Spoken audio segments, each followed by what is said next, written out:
আমাদের এটা আমার অস্তিত্বের লড়াই।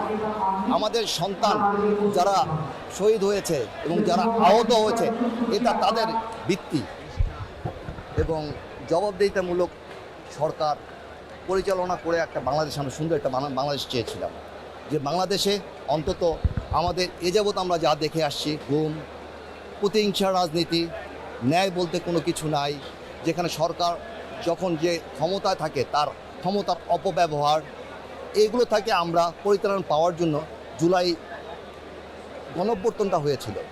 এই ফ্যাসিস্ট সরকারকে দীর্ঘদিনের তার নিপীড়ন নির্যাতনের শিকার একটা বহিঃপ্রকাশ হয়েছিল জুলাই। এই জুলাইটাকে আমরা ধারণ করি, সম্পূর্ণভাবে লালন করি। এটা আমাদের আমাদের এটা আমার অস্তিত্বের লড়াই।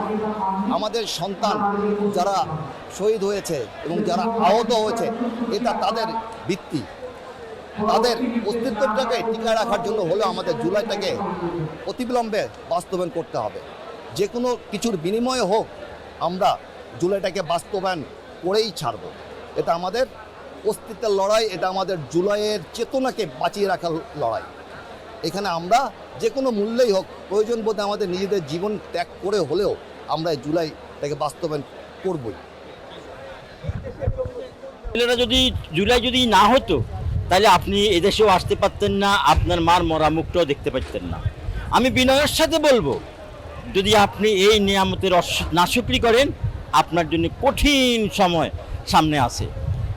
হাসিনার কি কঠিন সময় হয়েছে, আপনার অতি ইচ্ছাইতেও বেশি ধরনের কিছু হতে পারে। কারণ যেই কারণেই যিনি আপনাকে জন্ম দিলেন তাকে আপনি অস্বীকার করলেন। ধন্যবাদ।